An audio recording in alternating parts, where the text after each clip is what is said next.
Well, hey, welcome to the Pursue One podcast. We're joined by Adam Hayes on this episode. But before we get to the episode, I've got Colton Bailey, Zach Tilka. Zach's first appearance on the podcast. First timer. Take it easy on me. How do you like being on it? I mean, fairly uncomfortable. I'm getting used to it. So I'm anxious to learn more about this moon god. I've got a big passion to be outdoors. I'm a self-proclaimed outdoor generalist. If it walks, crawls, flies, swims, I'm probably going to go after it. So I'm anxious to, with it being late August now, I'm anxious to get out in the tree stand and to go after some whitetails. So I'm anxious to learn a little bit more. Yeah. Colton, you got cameras out? Few. Starting to trickle in. Saw a few big deer the last few weeks, so the itch is getting real. Yeah. Zach and I, we don't have any out at the moment, do we? 2 more days we'll be out there. 2 more days. 2 more days we'll have some cameras up at our lease. It's just full of fawns and spike bucks. But before we started, one of the cell cams buzzed, and when I opened it up, it was a dragonfly. So that was kind of a bummer. Was it a booner? Yeah. Those are in season, I think, Mature. right now. Are they? Yeah. He was mature for sure. Mature. Well, we want to be upfront with you on this podcast because we talked, of course, to Adam Hayes, owner of the Moon Guide, but we had some technical difficulty right near the end of the podcast, and so you're going to hear us cut and then re-cut back to our conversation. Gotta love technology. Something about being in a basement recording a podcast with very little internet. But yeah, so that's the story of the podcast. You guys got anything we want to add before we get in? Let's dive into it. All right, here's Adam Hayes. Thanks for joining us on the podcast. Not a problem. So one of the things that I did right when I first jumped on YouTube many years ago was ran across a video of you talking about the Moon Guide. All right. Did you start the Moon Guide? No, I didn't start it. I've used it for, it's been 20 years now. A good friend of mine, Jeff Murray, he was a big outdoor rider back in the day, actually came out with it. And then about 8 years ago, Jeff lost his battle with leukemia, and I ended up buying the Moon Guide from his family. Nice. Yeah, it's been a vital part of my success over the years, and I knew it was too important information to just let pass away with Jeff. So yeah, him and his family were willing to let me run with the torch and keep the Moon Guide going. So that's kind of the story in a nutshell with it. But no, I did not come out with it. Jeff did. Awesome. So did he just, based over years of experience, just kind of take notes and journal and put it together himself, or kind of how does a deer hunter come up with that? No, Jeff did a lot of research back in the day.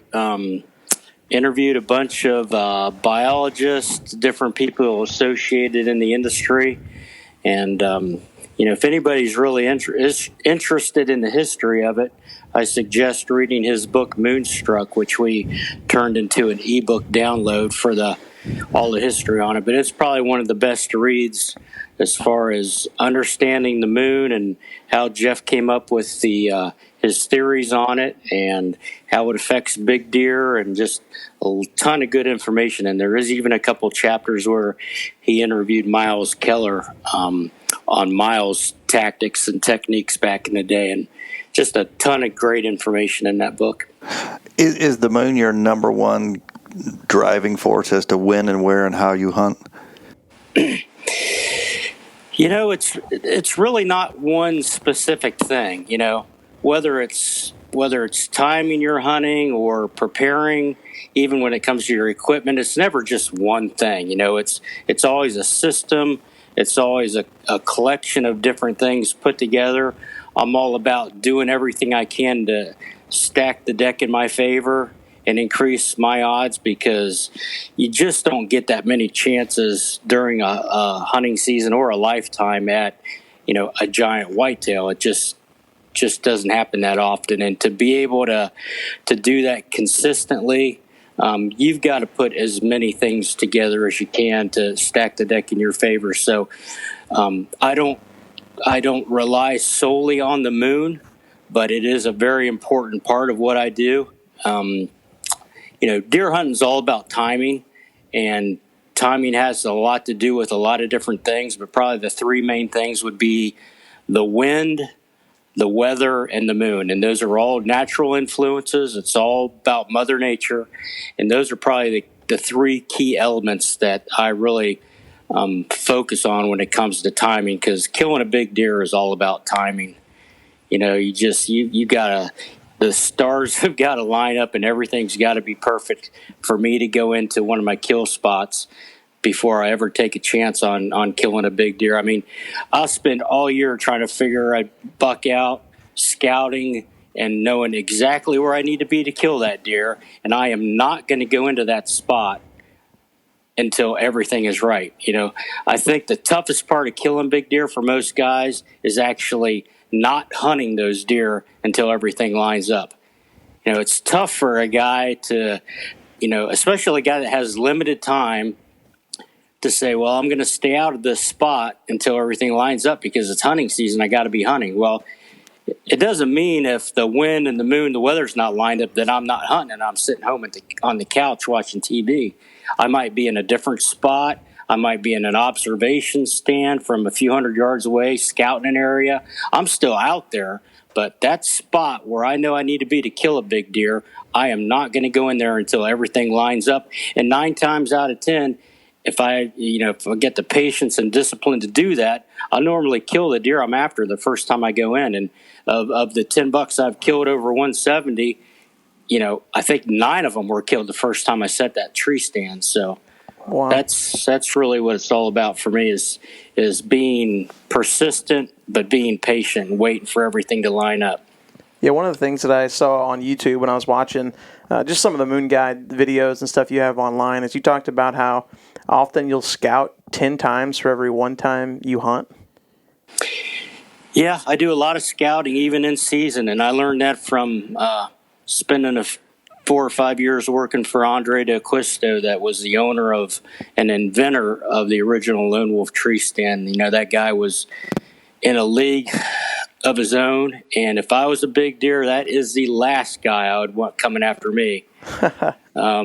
And Andre was all about hunting the freshest sign every time he went out. I mean, he would scour the woods every day looking for the best sign, hang his stand, hunt that evening, and slide into it the next morning. And if he didn't kill, he tore everything down and repeated that whole sequence again. And I'm not saying that I do that every day, but I don't want to spend valuable time during hunting season in the wrong spot. We've only got so much time to be out there, and things are changing constantly during the season, whether it's food sources, crops coming down, hunting pressure. There's just so many things that influence and change a deer's behavior during season that you've got to be scouting during the season. And I don't want to spend a week or 2 weeks in the completely wrong spot waiting for a big buck if he's not in the area or if he's dead or something major has changed. So I do a lot of scouting during season. So would you define your style as like a mobile hunter? Well, you definitely have to be mobile. I mean, I love to have tree stands set up months in advance of season, so everything's ready and all I got to do is slide in and climb in there and try to kill something. But man, the way things change, like I was just describing, I mean, you've got to be ready at the drop of a hat to be mobile and, hang a stand and sticks on your back and go in and hang and hunt. I've killed one of my biggest deer ever by doing that because I witnessed that deer do something he had not done before, slid in there that next afternoon with a stand on my back, hung in a tree, and, right before dark, he stood up 80 yards away and I killed him. And, you can't do that with all the equipment on the market this day and age, but you've got to be prepared to be able to do that. So I would just say I wouldn't call myself a mobile hunter. I'm just, I just try to be prepared for whatever happens. Sounds like a pretty cautious but aggressive hunter. Well, sometimes you need to be cautious. Sometimes you need to be aggressive. I mean, you just got to really pay attention to what's going on. And like I said, that all kind of relates to, what's going on in the woods and the changes and the freshest sign and what the deer are doing. So before we jump to the moon element of things, I'm curious, what are you looking for when you say 3 factors? What are you looking for with weather? Well, the weather impacts deer probably more than anything. I think it can trump the moon. It can increase or decrease activity for the day. But, I just finished my 38th season bow hunting, and there are certain weather factors that really trigger deer activity. And probably the biggest one is the barometric pressure. And I know that the juries and a lot of people that follow them are big on barometric pressure, and there's a lot of clout with that. When that pressure gets up above 30 points, it's there. You're going to see increased activity. So I look for that. I look for, the fronts coming in. The beginning of a front, and even sometimes the tail end of one. So probably the most thing would be, the barometric pressure and temperature dropping. Those would probably be the two key things I look at when it comes to weather.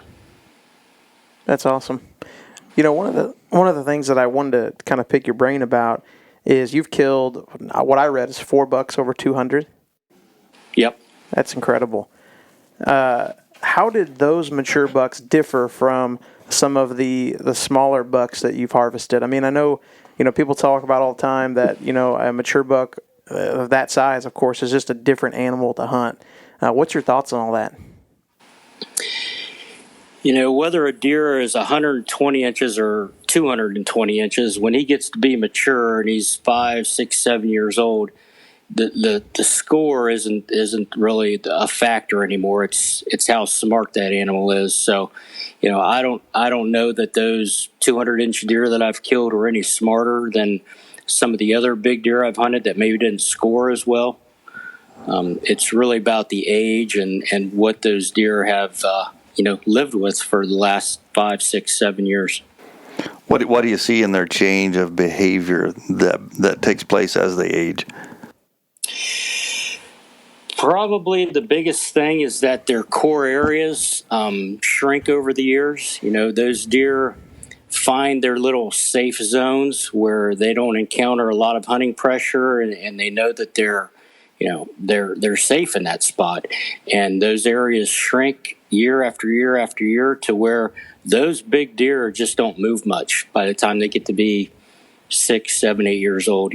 There's always the exception to the rule and bucks that, do a lot of traveling. But for the most part, and what I've witnessed over the last, 38 years of hunting is those big deer move less and less and less every year, and their core areas get to be smaller and smaller. And by the time, a buck gets to be, 5, 6, 7 years old, those deer are more concerned about being safe than breeding. It's just like me. I'm 52 years old. I'm not concerned about chasing women anymore. I'm worried about keeping my butt safe.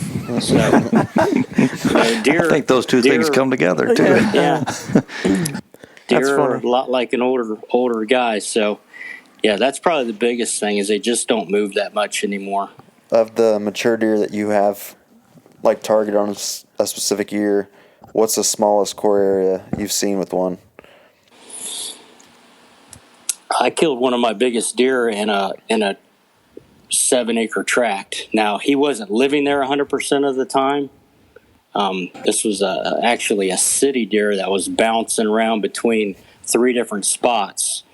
The biggest spot being probably 50 acres. But when I killed him, he was in a little woodlot thicket area that was just 7 acres, and he didn't spend a bunch of his time in there. But I was shocked to find that big and that old of an animal living in that small of a place.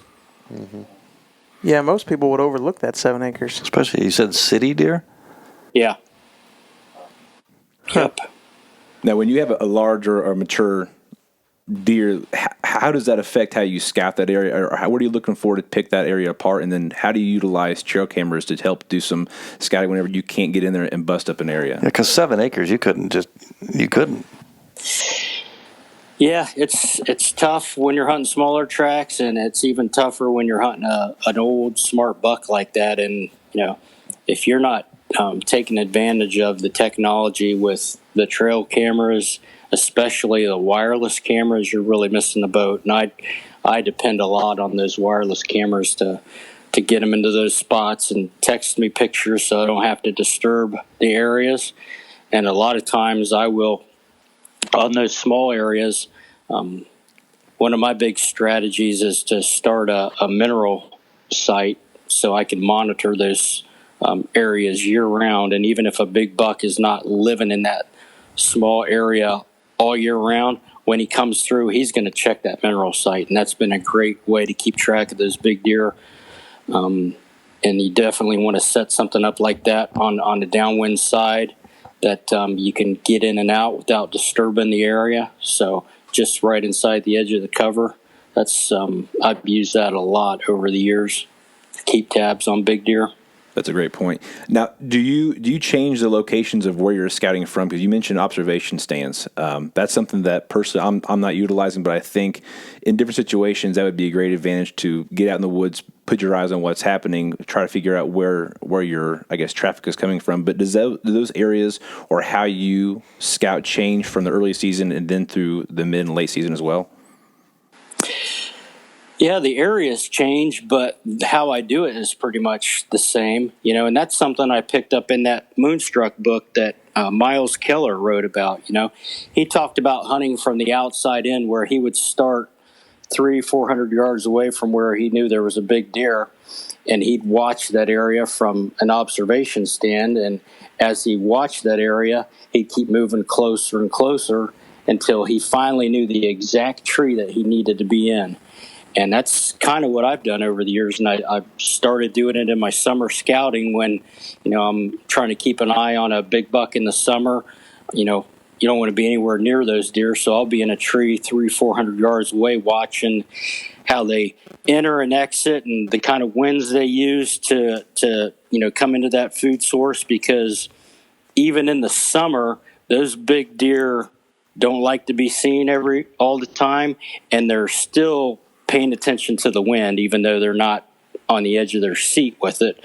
But you can learn a lot about how deer uses a food source in the summertime as far as the wind goes. So, I'll be watching those in the summertime. A lot of times I'll use those same observation stands during season to keep an eye on those food sources. But, once deer, and big deer especially, moves off his summer range, which in Ohio here, a lot of times a mature deer will be on one farm in the summer. I don't know why they will pick a particular bean field, and they'll be camped out there pretty much until they shed their velvet, and then they can move. They might move a few hundred yards or a couple miles away once they shed their velvet. I've seen bucks, like I said, move 3 miles away from where they were all summer back to their core area once they shed their velvet. So a lot of those stands that I used in the summertime aren't any good anymore for a particular deer, and you got to change it up. And that's where your in-season scouting comes, finding the fresh sign, looking for the fresh rubs, because most mature deer, once they shed their velvet, they change and they're back to their core area. And that's where a lot of guys, I think, miss the boat, because they've been watching these bucks do the same thing all summer long, every night, and all of a sudden season opens and they're gone. And they don't understand what happened, And that's where your late season scouting comes in, when I do a lot of burn up a lot of shoe leather in the woods trying to find these bucks' core areas, the thick areas where big bucks are spending most of their time early season. And if you think about it, big deer like that, early season, late September, early October, they're only doing two things. They're sleeping and they're eating, but they're also rubbing their antlers. So I'm looking for thick areas close to food sources where there's a big concentration of rubs, especially really big rubs. That's a key thing I'm looking for when it comes to finding a buck's core area. Concentrations of big rubs around a bedding area and a thicket. So when those bucks leave their summer range, that's where they're going, and that's where a lot of guys lose their deer early season, and they don't realize what's happened and where those deer have gone to.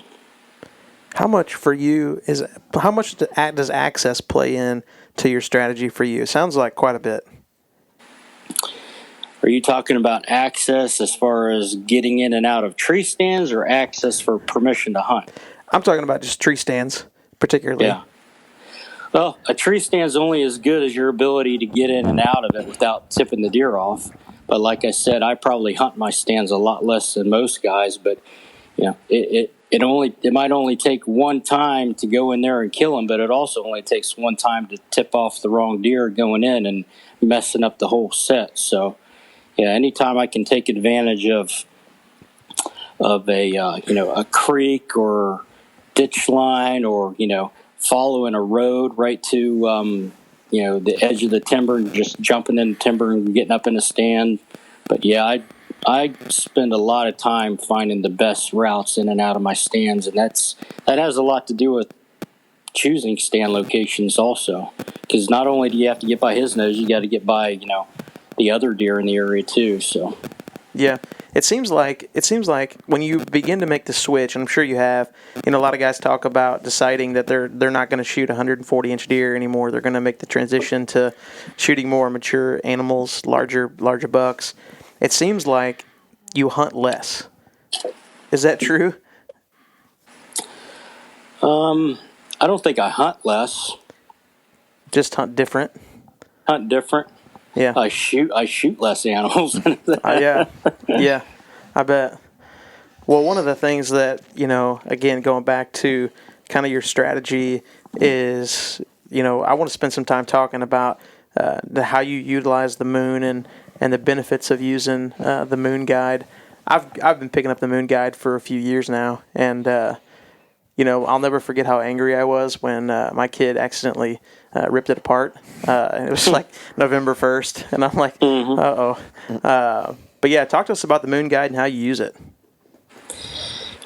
Well, I think in order to use it, you really got to have a basic understanding of how it works and how it affects deer. And there's a lot of people that have a lot of different opinions on the moon.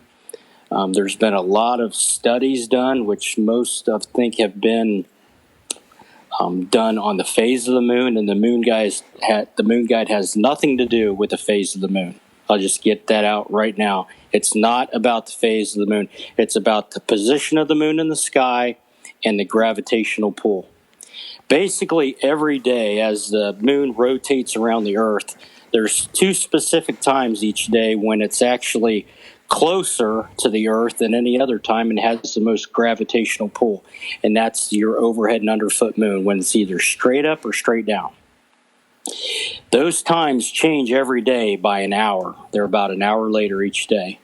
The key to the moon guide is there's only a handful of days every month when either the overhead or underfoot moon peaks at prime time in the morning or evening when deer want to move anyway.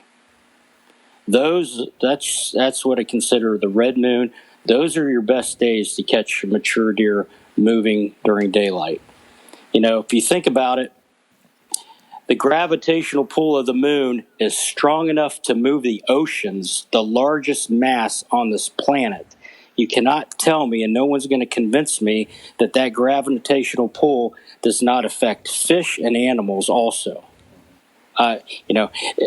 Until somebody radio collars a bunch of mature animals, a bunch of mature bucks, and studies their movements during September, October, November, December, I'm going to go by my own observations of what I've seen in the last 20 years.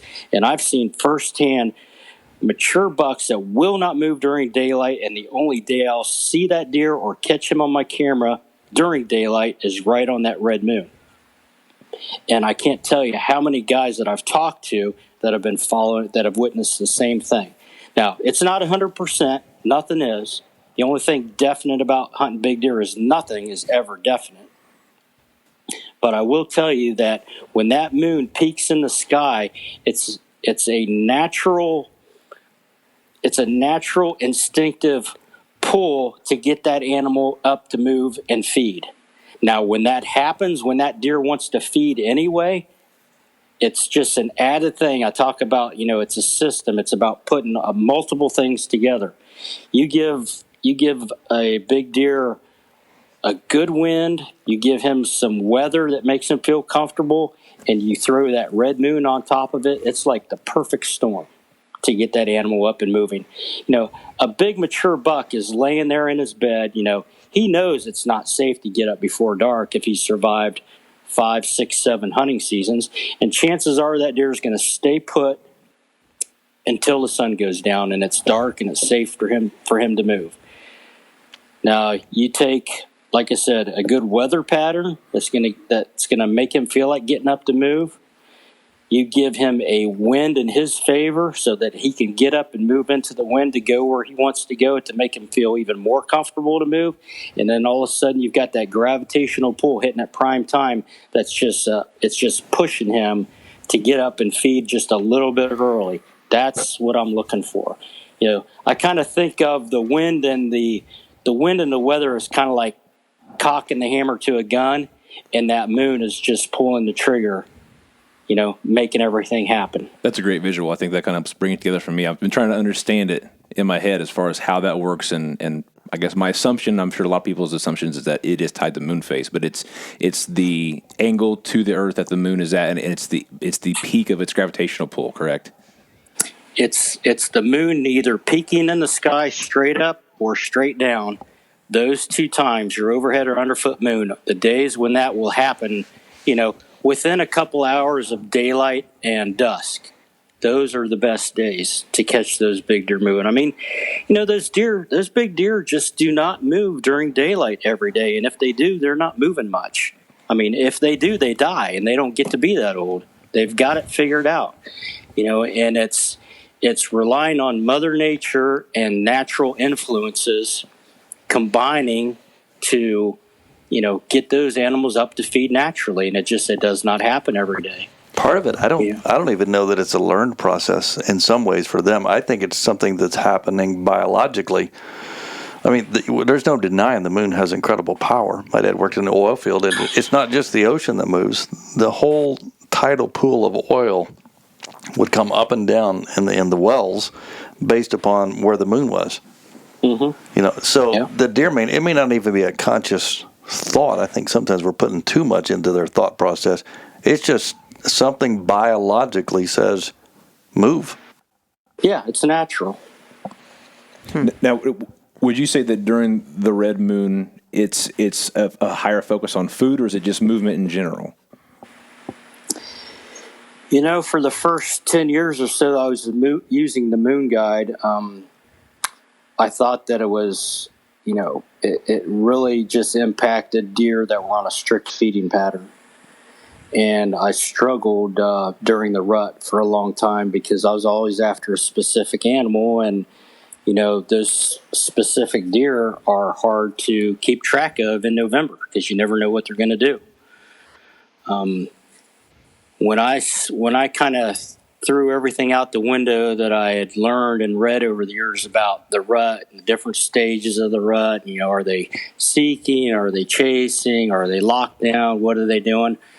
When I just forgot about all that and I started just doing what I did in October and focusing on peak activity times each day and the days where those peak activity times occurred at prime time, I started having a lot more success. And then I actually kind of learned through trial and error that during the rut, when deer are breeding, making sure that I was in the woods even in the middle of the day, because that red moon peaks morning and evening for a handful of days. And then you got, week, 2 weeks where it's hitting during the middle of the day. And on those days in November, those are the days where I started abandoning your typical morning and evening sets and concentrating on that 10 to 2 or setting all day, and started having a lot of success and really just focusing on when that moon was peaking during the day. Deer have got to be up and moving during daylight for you to kill them. That's just, unless you're driving deer, that's the only way you can kill them is if they're up and moving. So when I started focusing my efforts in November during the times, even in the middle of the day when that moon was peaking, that's when I started having a lot more success. So, yeah, you got to kind of alter what you're doing, from hunting a strict feeding pattern to the rut, because the spots that you're going to be hunting changes also. When deer early and late season are on the strict feeding pattern, you're focusing on hunting field edges and food sources and being right on the edge of your food plots. and, hunting out of a stand right on the field edge. But if you're hunting mid-November and that moon's peaking in the middle of the day, you got to be back in the timber right next to the bedding area or those, travel corridors in between bedding areas. So you're hunting a completely different location. Yeah. So one of the things that probably most people listening to this are probably like a lot of us. I mean, we don't have an entire season, 90 days to hunt or whatever it is. So, the age-old question, Adam, is what days should I take for vacation in November? And what's your thoughts on that? Like, how do you figure that out? I mean, weather, moon, all that type of stuff.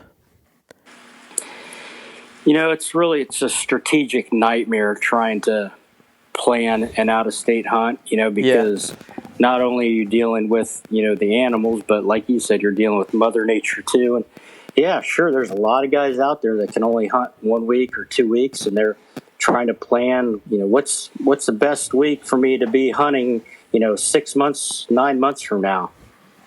I have a lot of guys that are emailing me in January, when's the moon guide going to be ready? I got to plan my vacation. Yeah. So that's really been one of the great things about it, is that you can't forecast the weather that far ahead of time, but you can predict what the moon, what the moon's going to be doing. So yeah, it's probably been at least 10 years that I've been scheduling all of my out-of-state hunts based on the moon guide and the best days. And, a great testimonial for that is I shot 3 deer over 170 in Kansas 3 years in a row, including my biggest buck ever, by scheduling my hunts around the red moon in November. Wow. That's awesome. What does this next fall hold for you? Are you going out of state or have any big trips coming up? Yep. I'm going to New Mexico for elk here in a few weeks, which I scheduled on the red moon. I drew my Kansas tag, Illinois tag. I put in for a gun permit in Iowa, and then obviously hunting here at home in Ohio. That's awesome. That's a lot of moon. Yeah. You can't schedule all those on the moon, do you? You normally get a couple windows of opportunity each month as far as the red moon goes. Yeah, right. I know. Actually, this year in October, there's 3 in October, which very rarely ever happens. It hits middle, beginning, middle, and end of the month. So giving a little bit of information away there for free. Yeah, I was gonna tell you that. I'm like, hey man, well, hold on to that. No, but yeah, there's actually 3 of them this year. So yeah, one of the things that is cool about the moon guide is that it's a really reasonable cost too. That's what I like about it. Well, you'd be surprised how many people complain about the price of it. But what I tell guys is, you know what? Think about everything you buy every year for deer hunting. This is probably the cheapest product you're going to buy, but it's probably the most valuable information you could have. Yeah, I'd agree with that for sure. We're actually launching the Moon Guide app next week. So I've taken all the information from the Moon Guide dial, put it in an app form, and actually instead of just giving 6 months worth of information, it's all year, 12 months information, and it runs through the end of February next year. So when a guy buys the app and the seasonal information, you're going to get all the information through the hunting season. I don't think anybody runs past the end of February. Maybe down south there might be a state that does for a few days, but yeah, made it available so that all the information through February of 2020 is on there.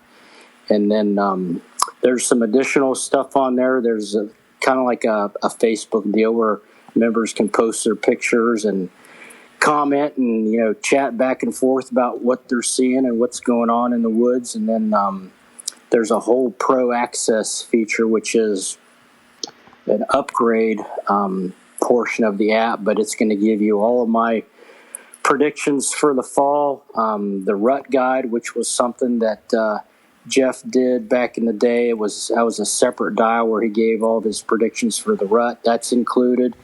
And then because this moon guide is kind of goes hand in hand with the Team 200 show, I've been able to get most of our sponsors from the Team 200 show to offer discounts to the members. So just about every sponsor we have is offering anywhere from 10 to 25% off your order with a specific promo codes, or just one of those orders will pay for the Moon Guide itself, the app. Yep. So when does the app come out? We're launching it next week. Awesome. So that's the end of August, and probably when this gets launched, you'll be able to go get it. Do people just find that on the App Store? Yep, just look up Deer Hunter's Moon Guide. Awesome. So you mentioned elk. My mind's been thinking as you were talking about this. What other species do you use? I mean, do you think this stuff affects turkeys and when they gobble, all those kind of things? Have you ever researched any of that? I've had a few people ask me the turkey question, and I honestly don't know. I don't know why it wouldn't. I've seen it affect everything else. I mean, I use it for my elk hunts. I use it for bear hunting. Jeff swore that it works for everything, and I don't know why it wouldn't. It just seems like some days they'll gobble, some days they won't. That maybe this is a factor. Could be, I'll research that and write a chapter for you. Yeah. I was actually down in the Florida Keys a few years ago tarpon fishing, and the guide that I was with, I just, and I happened to be down there on the Red Moon. I didn't schedule it like that. It's just the way that it worked out. And I asked him, what if you could only pick a handful of days to have your best action for biggest fish? What are you looking for? What are you keying on? And he's actually keying on the tide coming in or out within a few hours of dusk for big tarpon. And that is exactly what the Red Moon is, because the Red Moon and the gravitational pull triggers the tides, and that's what he was following. He just didn't realize it was the Red Moon from the Moon Guide. That's all your information, yeah. A lot of those saltwater guys, they're keying on the tide, because the tide moves, it gets the bait fish moving, it gets the bigger fish moving. So that's, those are the times they're focusing on. And even the guys that are fishing, big water, out in the middle of the ocean where the tide's got nothing to do with what they're doing, what are they keying on? They're keying on the moon. Talk to any big musky fisherman that's as close to a serious whitetail hunter as you're going to get. Those guys key on the moon also. I mean, I'm telling you, we've only scratched the surface of how the moon affects the planet, how it affects animals, how it affects people. I mean, we don't know a tenth of what the moon does. Yeah, I'm telling these guys, we weaned. When I was a kid, we'd wean calves from the cow based upon the moon. I take away a bottle from our children based upon the moon. Potty, it all plays in somehow. Huh. Talk to the Amish. Mm-hmm. They plan a lot of their harvests according to the moon. My wife plants. She's a market gardener. She plants or she weeds according to where the moon's at. Mm-hmm. Man. Yeah, there's a lot of people out there that doubt it and think, that it's got nothing to do with it. Every article I've ever read, every, test that's ever been done studying deer says the moon phase doesn't affect deer. Like I said, it's not about the phase. And if you take the time to really learn about it and what it does, usually, talking to guys about it and helping them to understand it, because there's a learning curve to it. But once they understand what we're talking about, it all makes sense. And it's funny how many of those guys will start going back and comparing, when they killed their biggest deer or when they got their daylight trail camera photos of a big deer they've been after. And most of the time, they're just blown away because it's right on the Red Moon. They didn't even realize it. Mm-hmm. Yeah, that's what I'm excited. I actually have a moon guide the first time for this year, and just comparing it with trail cam pictures, because especially with having the cellular cams, like you said, it's like your phone buzzes and it's midday and this giant's up and moving. It's like I'm just gonna it's going to be cool to see how it correlates with the moon guide. And I think that's another. Go ahead. I was just going to say, I'll tell you one other thing. Any of you guys or any of your listeners, if you doubt it, this fall, get the moon guide, and every time that red moon comes around, pay attention to social media and see how many big bucks are hitting the ground when that red moon hits. Yep. Never fails every year. You'll see a spike every time that red moon hits on social media of guys killing giant deer. Now, don't get me wrong. I'm not saying that's the only time it happens, and I'm not saying that's 100%. It's not going to magically make a big deer appear that is not living there. This isn't magic, but you will be shocked how accurate it is, and you will see a spike on big deer hitting the ground if you pay attention to it this fall. That's what I was going to say. I feel like the big misconception is like if you have the moon guide and it shows these days and I go sit in a spot, I'm going to see bigger deer. Anywhere. It's like, No, it doesn't create Yeah. deer; it causes them to move. I'm excited to try to find a deer this year and be more patient, and then kind of figure out where he's at, and then just go in there during that red moon and see. Because like I said, you're not going to kill a deer if it's not there, but if he is there, this is just another piece that you can use to make sure you're not blowing the chance you might get. So yeah, and that's really where it shines, is when you're hunting a specific animal and you're just looking for that little edge to help you and to get that deer up and moving on his feet, and to be able to narrow it down to what days. Because I know everybody doesn't get to hunt as much as I do. For those guys that have got limited time, that's when it even helps even more, because you can look at it and know when you're going to have your best chances. And that's all this is, really, is just trying to help guys narrow it down so they know when they've got their best chance, best opportunity of catching a big buck, making a mistake during daylight. Majority of your deer, your does, old does, young does, immature bucks, majority of your deer herd is going to be moving pretty much the same time every day, first hour, last hour. These big deer just don't do that every day. And, the days when that moon's peaking in the morning and evenings, that's going to be your best chance. And I'll give you another little tip here. I'm not a big morning hunter. Never have been. I like to know that those big deer are in their bed, laying down when I get into the woods. I don't want to bust a deer going in. But I'll tell you, if I've tried to kill a big deer a few times in the evenings and I've been unsuccessful, and I know right where that deer is bedding, and hopefully have a stand located in his bedroom, the only chance I'm going to take trying to kill that buck in his bedroom early and late season is when I have a moon peaking just after daylight. If the sunrise is at 7 o'clock, it's getting light out, 6:30, I don't want that moon to be peaking somewhere around 7:30, 8 o'clock, 9 o'clock, maybe 10. Well, you can probably tell this is where we begin to experience some of that technical difficulty that I talked about in the beginning of the episode. So I thought it was a perfect time to hit pause and thank our sponsor over at Wildside Beard Company. I'm getting excited to head west here in the next really few days to chase elk in Wyoming. And I'm taking with me a product from Wildside Beard Company. They've got a product called the Bow Hunter, and it's a cover scent that's used in your beard. It's also a cover scent that you can use as a soap, and so that's what I'm going to do on my trip here in the next few weeks. But if you would, head over to Wildside Beard Company's Facebook page, head over to their website, and take a look at all of their products. The really cool thing about their products is that they're all handmade. They're all very good for you, and they do a great job. So head over to their website, wildsidebeard.com. Head over to their social media as well. They gave us a promo code for all of our Pursue One listeners. Just use the promo code PURSUE1, the number 1, at checkout, and you'll get a discount on your order over at Wildside Beard Company. Let's get back to the podcast with Adam Hayes.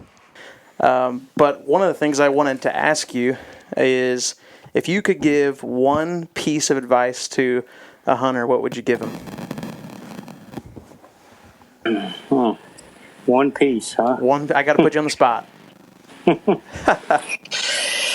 Oh, That's a tough one because, like I said, it's really everything's all about, a system and combining multiple steps and multiple aspects of the whole thing to, make yourself as successful as you could be. But maybe tell them to buy a moon guide. Well, that's a given, but I don't know. Probably really to think a little bit more like the deer, because I catch myself all the time trying to figure stuff out and probably putting too much thought into it when really you just need to read the deer more and what they're doing. One of the biggest things that made a difference for me and my success, other than the moon, was when I quit hunting the winds that were good for me and started hunting winds that were good for the deer I was after. Because I started thinking about how do you kill these big deer consistently? Well, they got to be moving. Well, what makes them feel safe enough to move? Well, that's the wind. They have a wind in their favor, and then good weather is going to make them move, and this moon influences them to move too. So, just thinking more along the lines of a deer and what's actually going to make that deer feel comfortable enough to get up and move during daylight. That's good advice.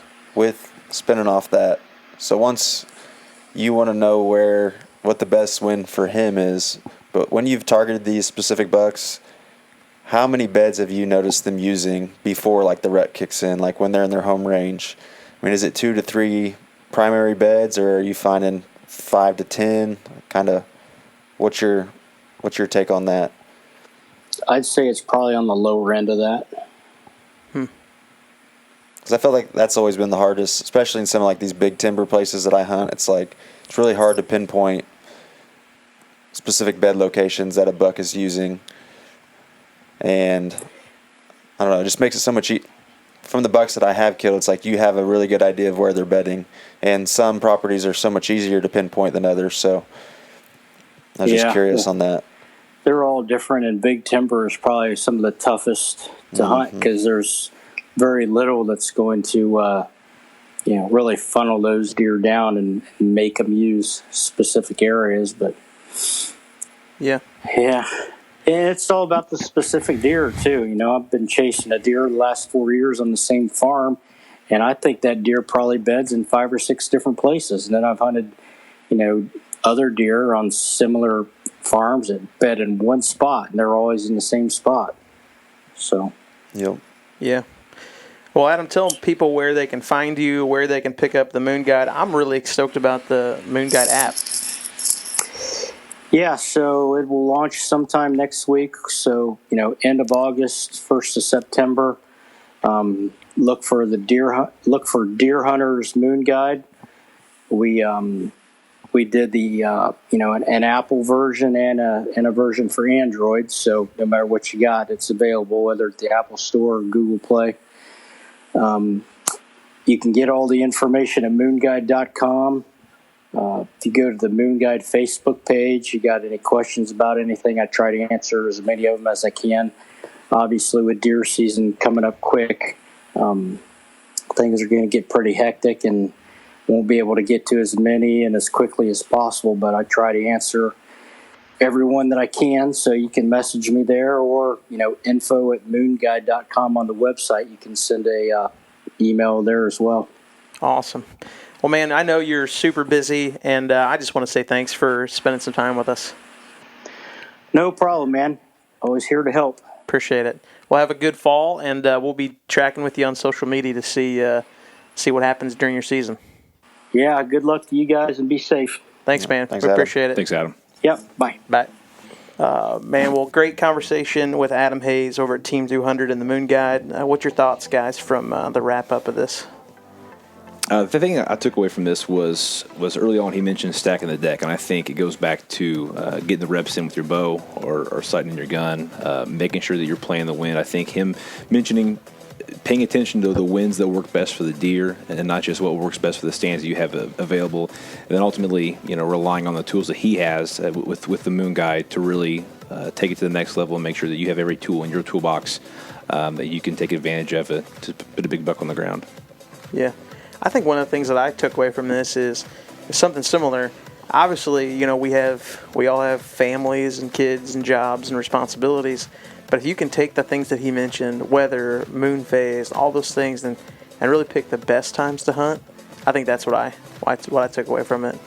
Yeah, and just the fact that, the controversy with the moon and all the different opinions and debates, and it's like you always just hear the moon phase, and he's kind of talking that it's more of moon position, and with it being overhead and undertow, and yeah, just using that as like that last piece of the puzzle. It's like a puzzle's not going to look right until you fit that last piece in. I feel like kind of implementing the Moon Guide and picking your spots, like that could be the thing that really ends up putting more deer on your wall. So you can knock it or believe it or not, but until you start trying it, you don't really know. So yeah. I don't know about you guys. I could use every bit of help I could get. So if it's $30 for an app or for a subscription to the app, then I'm gonna double down and do what I can to get something. Yeah. What I've noticed is like middle of the summer, I'll walk out and see the moon positioning, and I'll say it in my mind.